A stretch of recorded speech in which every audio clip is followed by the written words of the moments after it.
오늘 아침 우리가 함께 묵상할 말씀 신약성경 골로새서 4장 말씀입니다. 골로새서 4장 우리 2절부터 6절까지 있는 말씀입니다. 매주 월요일마다 골로새서 말씀을 순차적으로 우리가 함께 같이 묵상하고 있습니다. 골로새서 4장 2절부터 6절까지 있는 말씀 우리 성경을 통해서 또 자막을 통해서 우리 함께 봉독하도록 하겠습니다. 같이 읽겠습니다.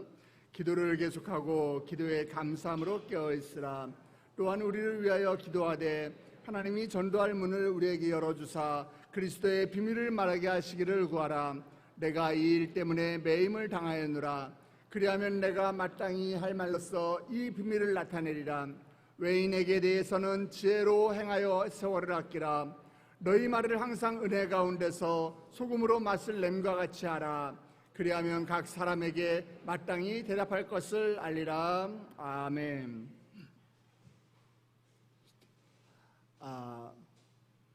얼마 전 인터넷에서 재밌는 내용을 하나 봤습니다. 스님과 목사의 수명을 한번 연구한, 비교한 그런 재밌는 글이었어요. 보니까 한국 불교계를 이끌었다고 할 수 있는 효봉 스님은 79세, 그리고 성철 스님은 82세, 덕정 스님은 79세에 돌아가셨습니다. 불교 세계는 입적이라는 단어를 쓰더라고요. 근데 한국 교회를 대표하는 우리 방지일 목사님은 103세까지 사셨고요. 그리고 영락교회 한경직 목사님께서는 99세를 누리셨습니다. 그리고 충영교회 김창인 목사님께서는 96세에 소천하셨습니다. 스님들의 중들의 이 평균 수명이 77.5세입니다. 그런데 반해서 우리 목사님들의 평균 수명은 97세라고 하더군요. 할렐루야. 네. 산에 들어가서 이 공기 좋은 곳에서 스트레스 없이 편안하게 살면 장수할 것 같은데 그렇지만은 않은 것 같습니다. 그럼에도 불구하고 우리 많은 목사님들이 또 많은 우리 성도님들이 그 하나님을 만나겠다고 기도원을 찾아가죠. 근데 기도원들이 대부분들 이 산속에 있거나 아니면 외진 곳에 있거나 세상과 단절된 곳에 주로 위치하고 있어요. 그러나 여러분, 우리가 성경을 보면은요, 예수님께서는 그렇게 세상과 단절된 곳에 오신 것이 아니라 세상 속으로 오셨습니다. 사람들 가운데 임하셨습니다. 사람들 가운데서 제자를 선택하셨고요, 제자들이 준비되었다고 생각하셨을 때 제자들을 다시 세상 가운데로 파송하셨죠. 우리가 이 땅에서 누릴 수 있는 최고의 하나님의 선물, 이 교회라고 하는 이 예수 그리스도의 공동체를 사람들 밖에 세우지 않으시고 사람들 가운데 세상 속에 우리의 교회 공동체를 하나님이 두셨어요. 우리는 예수님의 사람이 되었습니다. 그러나 여전히 우리는 세상 가운데 사람들 속에서 살아가고 있어요.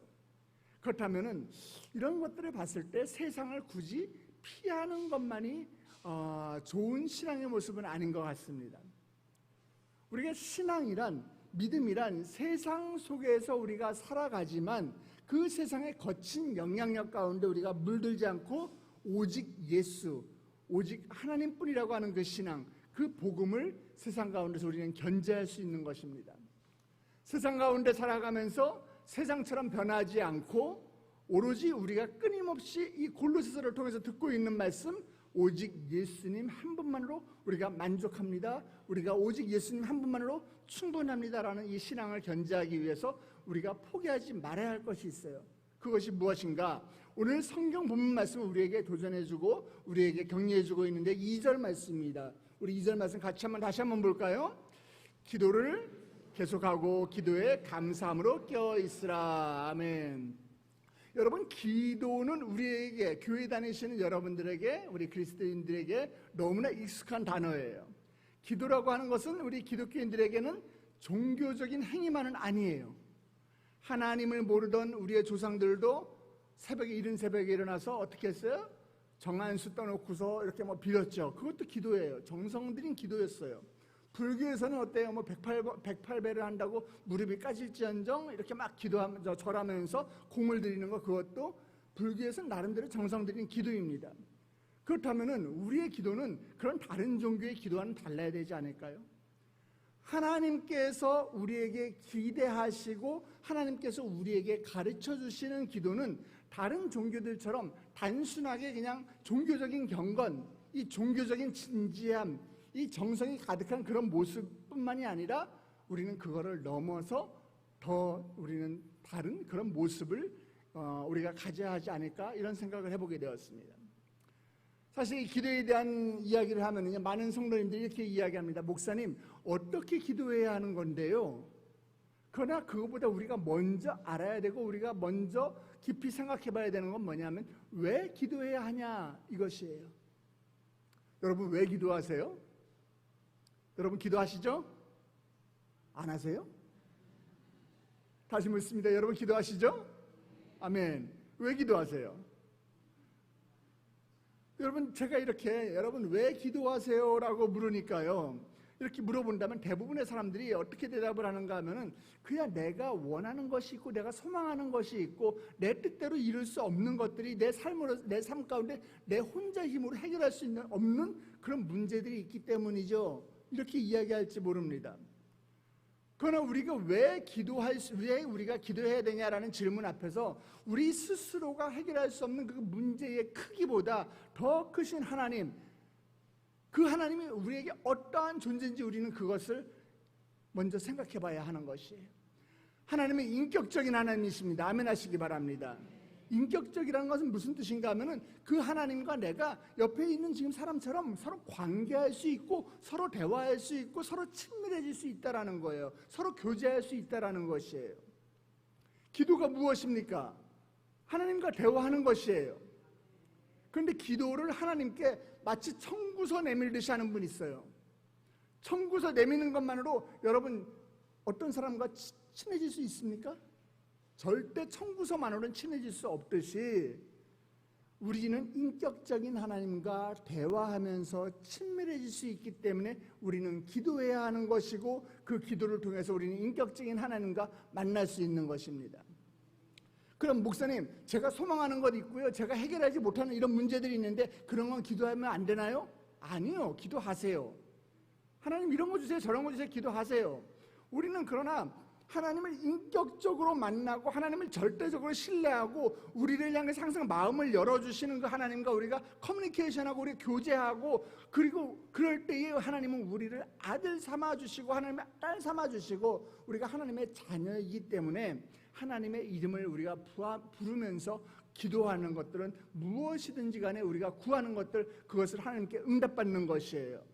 그것을 응답해 주시는 그 하나님을 우리는 신실함 가운데 아멘하며 순종함으로 겸손히 그 앞에 우리가 나아갈 수 있는 것입니다. 그러면 우리가 어떻게 기도를 통해서 하나님과 친밀해지느냐? 어떤 기도가 과연 하나님과 친밀해지는 기도냐? 사도 바울은 우리에게 기도를 계속하고 기도에 감사함으로 깨어있으라 이렇게 가르쳐주고 있어요. 자, 여러분, 깨어서 기도한다, 무슨 뜻일까요? 자지 말고 기도하라는 것인가요? 저는 오늘 말씀을 묵상하는 가운데 예수님께서 겟세마네 동산에서 기도하시던 그 모습이 떠올랐습니다. 예수님께서 십자가를 지러 이 예루살렘에 들어가시기 전에 겟세마네 동산에 올라가서 제자들과 함께 기도를 하셨어요. 예수님의 애제자라고 할 수 있는, 예수님이 사랑하는 제자라고 할 수 있는 베드로와 요한과 야고보를 데리고 겟세마네에 들어가셔서 기도를 하십니다. 그리고 제자들에게 이렇게 부탁하세요. 마태복음 26장 38절입니다. 같이 보겠습니다. 이에 말씀하시되 내 마음이 매우 고민하여 죽게 되었으니 너희는 여기 머물러 나와 함께 깨어 있으라 하시고, 하나님이 내 마음이 괴로워 죽겠으니 나를 위해서 어떻게 하라고요? 깨어서 기도하라고 부탁하셨어요. 그런데 제자들은 어떻게 했습니까? 우리 40절 41절 말씀입니다. 같이 봅니다. 시작. 제자들에게 오사 그 자는 것을 보시고 베드로에게 말씀하시되 너희가 나와 함께 한 시간도 이렇게 깨어 있을 수 없더냐? 시험에 들지 않게 깨어 기도하라. 마음에는 원이로되 육신이 약하도다 하시고, 예수님께서 깨어서 기도하라고 했는데 제자들이 어떻게 하고 있었어요? 자고 있었어요. 아니, 하다못해 우리 성도님들도 이렇게 깨어서 기도하는데 말이에요. 이 제자들이 왜 졸고 있었을까요? 피곤해서일까요? 예수님께서 내 마음이 지금 괴로워 죽을 지경이다라고 이야기했는데 이 제자들은 왜 깨어있지 못할까요? 예수님의 마음을 이해 못하는 거예요. 예수님의 마음을 모르는 겁니다. 예수님의 괴로움을 그들이 이해 못하고 있는 거예요. 땀방울이 지금 핏방울이 될 정도로 그 간절히 기도하고 있는 예수님의 그 절실함, 그 처절함 몸부림, 이 간절함, 그걸 모르는 거예요.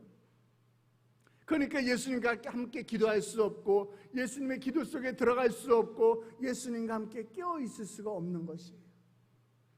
제자들도 예수님에 대한 많은 기대감 가지고 있었습니다. 그래서 예수님이 예루살렘에 입성할 때 야고보와 요한은 어떻게 했느냐, 자기 어머니까지 동원해서 뭐라고 이야기했어요? 예루살렘에 들어가시면은요, 한 사람은 예수님 오른쪽에, 한 사람은 왼쪽에, 우리 그렇게 좀 높여주십시오. 영광의 자리에 앉게 해주십시오. 그들이 생각하는 예수님은 그들이 원하는 것, 그들이 꿈꾸는 것, 그걸 이루어주시는 그런 랍비에 불과했던 거예요. 자신의 욕심을 채워주는 그런 존재로만 예수님을 생각했던 것입니다.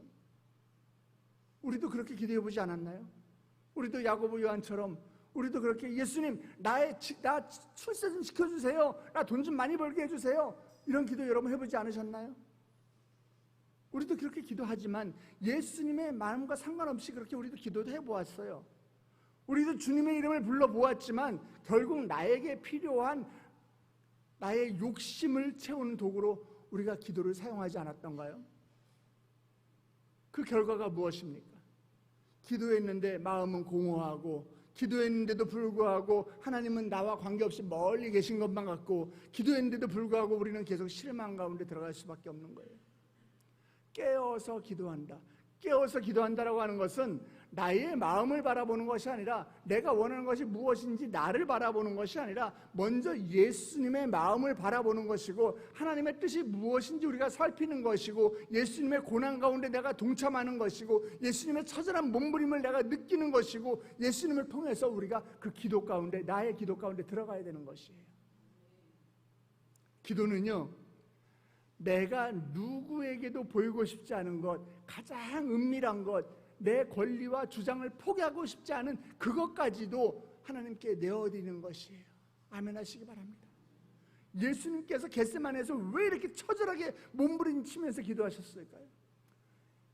하나님이시지만은 이 땅 가운데 육신을 입고 오신, 인간의 몸을 입고 오신 그 예수님의 그 은밀한 곳에 십자가를 피하고 싶었던, 인간의 마음이기 때문에 그 십자가를 피하고 싶었던, 누구에게도 보이고 싶지 않은 그 인간의 육신의 욕구가 있었기 때문이에요. 그래서 예수님은 몸부림칩니다. 그리고 그 몸부림 가운데 하나님께서 그 자리에 들어가시는 거예요. 기도를 통해서 나의 은밀한 것을 주님께 올려드리시기 바랍니다.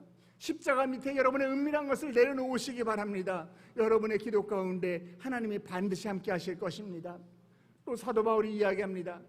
우리가 기도할 때 단순히 이것 주세요, 저것 주세요, 내 필요를 나열하는데 그치는 것이 아니라 내 기도를 감사함으로 채우라. 오늘 본문에서 이렇게 얘기하고 있어요. 감사함으로 깨어있는 기도는 우리의 기도가 하나님과 친밀한 교제가 되게 하는 줄 믿으시기 바랍니다. 여러분 한번 생각해 보시기 바랍니다. 여러분의 과거 가운데, 여러분의 지난날 가운데 어떤 상황에서든지 간에 우리 하나님은 분명하게 우리에게 사랑을 베풀어 주셨고, 그 하나님은 우리에게 신실한 하나님이셨습니다. 우리가 고통 가운데 우리가 뜨거운 눈물을 흘릴 때라도 그럴 때조차도 하나님께서는 우리와 분명히 함께 하셨어요. 언제나 신실하셨습니다. 하나님은 언제든지 우리를 사랑하셨고요, 하나님의 신실하심은 단 한 번도 변한 적이 없으세요. 그것을 기억할 수 있는 가장 강력한 자리가 바로 기도의 자리인 것이에요. 우리의 기도를 한번 여러분 돌아보시기 바랍니다. 만약 여러분이 하나님을 향한 그 기도가 여전히 뜨거운 감사의 고백이 빠져 있다면, 아마 우리는 기도하면서도 여전히 불안하고 여전히 낙심하고, 내가 과연 하나님이 이 기도를 들어주실까 여러분 의심하게 되고, 여전히 하나님을 인정하지 못하는 상황으로 우리는 내달릴 수밖에 없는 것입니다. 여러분의 기도의 축복은 하나님께서 이미 행하신 일을 바라보면서 앞으로 나에게 행하실 일을 미리 감사할 수 있는 것임을 믿으시기 바랍니다. 우리의 기도를 하나님께 감사함으로 여러분 채우시길 축복합니다. 자, 우리 이제 3절, 4절 말씀 보면은요, 바울의 기도에 구체적인 제목을 요청하는 장면이 나옵니다. 자, 바울의 기도가 무엇인지 우리 3절, 4절 같이 한번 읽어주시겠습니까? 또한 우리를 위하여 기도하되 하나님이 전도할 문을 우리에게 열어주사 그리스도의 비밀을 말하게 하시기를 구하라. 내가 이 일 때문에 매임을 당하였노라. 그리하면 내가 마땅히 할 말로써 이 비밀을 나타내리라. 아멘. 바울은 지금 옥중에서 편지를 쓰고 있습니다. 감옥에 갇혀 있어요. 지금 쇠사슬에 묶여 있습니다. 우리가 상식적으로 생각해 보세요. 바울이 지금 복음을 전하다가 감옥에 들어갔는데 여러분 같으면 전도할 문을 열어달라고 기도하겠어요? 감옥의 문을 열어달라고 기도하겠어요? 저 같으면 하나님 이 감옥의 문 좀 열어주세요. 감옥에서 나가게 해주세요. 아마 이렇게 기도할 것 같아요. 그런데 바울은 지금 자기 상황이 아니라 복음의 확장을 위해서 기도하고 있습니다. 전도의 문, 사람의 문이 열리게 해달라고 하나님 앞에 기도하고 있습니다. 이게 바로 기도의 본질 아닐까요? 기도는요, 나를 위한 기도에서 멈추는 것이 아니라 다른 영혼을 향해서 내가 한 스텝, 두 스텝 더 나아가는 것이에요. 그래서 우리는 우리 가족을 위해서 기도해야 합니다. 나의 친구와 나의 동료를 위해서 기도해야 하고요. 나의 이웃을 위해서 기도해야 합니다. 전도의 시작은요, 기도인 줄 믿으시기 바랍니다.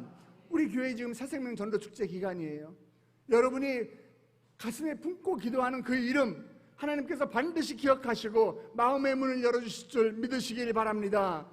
기도하셔야 돼요. 그래야 전도할 수 있는 거예요. 여러분, 믿음의 위기가 무엇입니까? 믿음의 위기는요, 복음을 전하는 것을 중요하게 생각하지 않을 때 우리에게 믿음의 위기가 찾아오는 것이에요. 여러분, 신앙의 위기가 무엇입니까? 신앙의 위기는 우리가 그리스도의 생명을 전하는 것을 내 일이 아니라 남의 일처럼 생각할 때 내 신앙의 위기가 찾아오는 것이에요. 오늘 아침 바라기는 사도 바울이 했던 기도가 우리의 기도가 되기를 축복합니다. 우리의 기도가 나의 울타리를 넘어서 아직 하나님을 모르는 영혼들을 위한 기도로 확장되어야 합니다. 자, 이제 마지막으로 우리가 바울은 우리의 말에 대해서 이야기하고 있는데 우리의 말에 대해서 어떤 이야기하고 있나 5절 6절 말씀입니다. 외인에게 대해서는 지혜로 행하여 세월을 아끼라. 너희 말을 항상 은혜 가운데서 소금으로 맛을 냄과 같이 하라. 그리하면 각 사람에게 마땅히 대답할 것을 알리라. 네, 바울이 믿음의 사람들은 지혜롭게 행하고 세월을 아끼고 기회를 놓치지 마라 이렇게 이야기하면서 언어, 말에 대한 이야기를 합니다. 근데 표현이 너무 재밌죠. 소금으로 맛을 냄과 같이 하라. 소금으로 맛을 냄과 같이 하라. 여러분, 우리는 하루에도 수많은 대화를 합니다. 직장에서 회의를 할 때, 집에서 가족들과 대화를 할 때, 친구들과 커피숍에서 만나서. 그런데 우리가 하는 말이 은혜가 되지 못할 때가 많아요. 상처 주는 말, 무시하는 말, 쓸데없는 말이 얼마나 많은지 모릅니다. 말을 많이 하는 사람, 말을 과하게 하는 사람일수록 실수도 많이 합니다. 목사들이 대부분 말을 많이 해요. 그래서 저도 실수할 때가 많이 있어요. 근데 바울은 뭐라고 이야기하죠? 소금으로 맛을 낸 것처럼 하라 이렇게 이야기하고 있어요. 무슨 말입니까? 소금은 부패를 막는 방부제 역할도 하지만 소금은 동시에 음식의 맛을 살리는 간을 맞추는 역할도 하는 아주 귀한 재료예요. 그런데 소금이 아무리 음식할 때 맛을 낸다고 하더라도 소금을 넣으니까 음식이 맛있어지네 해가지고서 소금을 왕창 갖다 넣어보세요. 그 음식 먹을 수가 있습니까? 적당히 넣어야지. 과하게 너무 많이 넣으면은요 그 음식이 짜져서 결국은 먹지도 못하고 갖다 버려야지 돼요. 우리의 말도 마찬가지입니다. 우리의 말도 과하면은 은혜를 가린다는 것이에요. 우리의 말이 썩어지지 않게 하고 생명을 살리는 말이 되게 하고 사람의 마음을 일으켜 세우는 그런 말이 되어야 하는 것입니다. 어떤 면도사가 교회를 나가기 시작하고 하나님을 만나서 가슴이 너무 뜨거워져서 전도를 안 하고 견딜 수가 없어요. 그래서 자신이 운영하는 이 바버샵에, 이 남자들이 가는 미용실 바버샵이라고 하잖아요. 이 바버샵에 온 손님에게 복음을 전하기로 마음을 먹었습니다. 손님이 누워있는데 손님 얼굴에 거품을 잔뜩 내고서 칼을 날카롭게 싹싹싹 가른 다음에 이야기합니다. 손님, 하나님이 오늘 부르신다면 죽을 준비 되셨습니까? 그건 적절하지 않죠. 절대 그 상황에는 전도가 되지 않을 거예요. 어떤 아주머니가 시장에서 나물 장사를 하는데 어떤 손님이 와서 이야기합니다. 할머니, 이거 얼마예요? 너한테 안 팔아. 아주머니한테 할머니라고 불렀다고. 그런데 어떤 사람이 와서 장사하는 아주머니한테 이야기해요. 언니, 이거 5,000원어치만 주세요. 아마 봉투에 터지게 아마 담아줄 거예요. 여러분, 말을 하기가 정말 힘들죠. 말하는 것이 어렵습니다. 말 한마디에 사람을 살리기도 하고요, 말 한마디에 사람을 죽이기도 합니다. 우리의 말이 하나님을 드러내기도 하고요, 하나님을 밀어버리는 말이 있습니다. 교회를 세우는 말이 있고요, 교회를 흔드는 말이 있습니다. 은혜를 드러내는 말이 있고요, 은혜를 깎아먹는 말이 있습니다. 그럼 우리의 입술을 어떻게 소금으로 맛을 낸 것처럼 우리가 변화될 수 있을까요? 여러분, 은혜 받으면은 절제하게 돼요. 쓸데없는 말을 절제하게 됩니다. 복음을 만나면은요, 우리의 말에 브레이크가 생깁니다. 여러분의 언어와 저의 언어가 복음으로 거듭나서 오직 예수 그리스도 한 분만으로 충분합니다라는 신앙을 보여주는 축복의 통로, 은혜의 통로가 되기를 주님의 이름으로 축원합니다. 우리의 입술을 통해서 십자가와 복음이, 하나님의 사랑이 여러분의 이웃에게, 우리의 가족에게 흘러가기를 주님의 이름으로 축원합니다. 사랑하는 성도 여러분, 오늘 본문은 우리 삶의 두 가지 핵심을 전해주고 있습니다. 기도와 말, 깨어있는 기도, 감사의 기도, 전도를 위한 기도, 그리고 은혜로운 말, 이 두 가지가 우리의 믿음을 지키고 또 우리의 삶을 통해서 복음이 전해지게 하는 것이에요.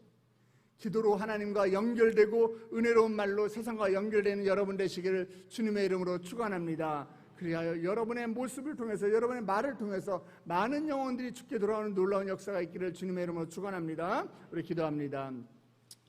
사랑과 은혜가 충만하신 하나님, 오늘 우리에게 주신 말씀을 통해서 우리의 믿음을 다시 한번 돌아봅니다.